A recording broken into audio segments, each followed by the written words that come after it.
Il le dit ici. Malheur à celui qui fait travailler quelqu'un qui ne le paye pas. Expressement. Quand il s'agit de te payer, il y a maintenant des raisons. Des raisons. Des raisons. Non, va t'asseoir, on t'appellera. Et plus jamais vous l'avez appelé. Va t'asseoir, on t'appellera. Et demain, vous engagez une autre personne. On voit comment les gens sont en train de faire travailler les petits là dans le coin. Les petits qui font le marketing de les boutiques là. Ils sont là tout le temps. Il y a un enfant, une fois me dit, papa, viens rentrer ici, fais seulement de rentrer pour que je sois bien noté. J'ai dit, ma fille, on vous trompe, on ne vous payera jamais ici. On vous fait travailler comme des esclaves, vous ne serez jamais payés. Elle m'a pris pour quelqu'un de tout ça. Même pas une semaine, les a balayés. C'est comme ça qu'il faut travailler les autres ici. Il prend quelqu'un comme chauffeur, après il ne le paye pas. Il prend quelqu'un comme boutiquier, après il ne le paye pas. Malheur à celui qui fait travailler l'autre et ne pas le payer. Alléluia. Amen. Alléluia. Amen. Oh Jésus de Nazareth. Sans lui donner son salaire. Lui, quand il vient travailler chez toi, il a une famille, il doit peut-être payer la maison ou l'école des enfants. Il compte sur ce salaire. Bien que son salaire peut-être peu. Pour lui, pense que c'est un salaire. Même le peu là, tu ne peux pas lui donner. Mais non. Alléluia.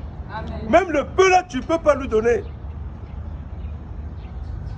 Malheur à ceux qui font de telles pratiques. L'Éternel nous interpelle. Nous allons en nouvelle année. Nous allons rentrer en nouvelle année. Toi qui rentres en nouvelle année, ceux qui sont morts, tu les dépasses en quoi? Tu leur dépasses en quoi? Mais il faut qu'on change, mon frère. Dieu nous donne le temps, l'occasion pour qu'on change.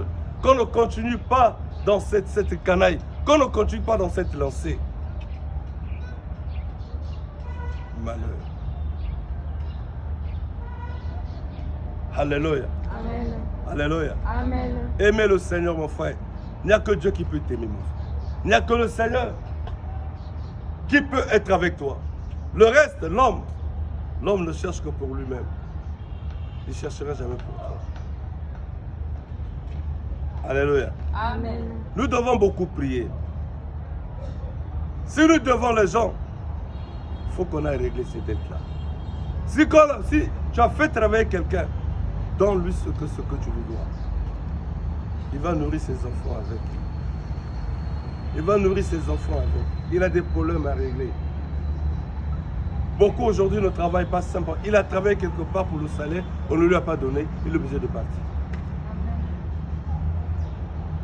Alléluia. Amen. Frère, il fixe le salaire. Et quand vous commencez à travailler, quelque temps plus tard, il n'y a pas assez de rendement, il faut qu'on ramasse le salaire. Alors, il vit bien chez lui, il fait la bamboula, il est bien, mais toi, il ne te paye pas. Et c'est des chrétiens qui font ça souvent. C'est des chrétiens qui font ça souvent. Il vient prendre un frère à l'église, vient travailler chez moi parce que, bon, j'ai ouvert un truc, je vois que ce soit pour les chrétiens. Mais c'est lui qui fait malmener ce chrétien, il ne lui paye pas. Mais pourtant, elle est chrétienne ou il est chrétien. Il dit, non, frère, il y a une sœur qui m'a dit, je suis en train d'ouvrir une cafétéria avec, je ne sais pas quoi, boucherie. Le papa Rufin, est-ce qu'à l'église, tu n'as pas quelqu'un pour tout ça? Je dis, ah, toi, tu vis en Combo là-bas. Il faut que tu ouvres quelqu'un qui est à côté d'un Combo. Il va quitter. Non, il peut me dormir là. Parce que de bon matin, il va réchauffer l'eau pour le café, tout ça. J'ai dit non. Alléluia. Amen.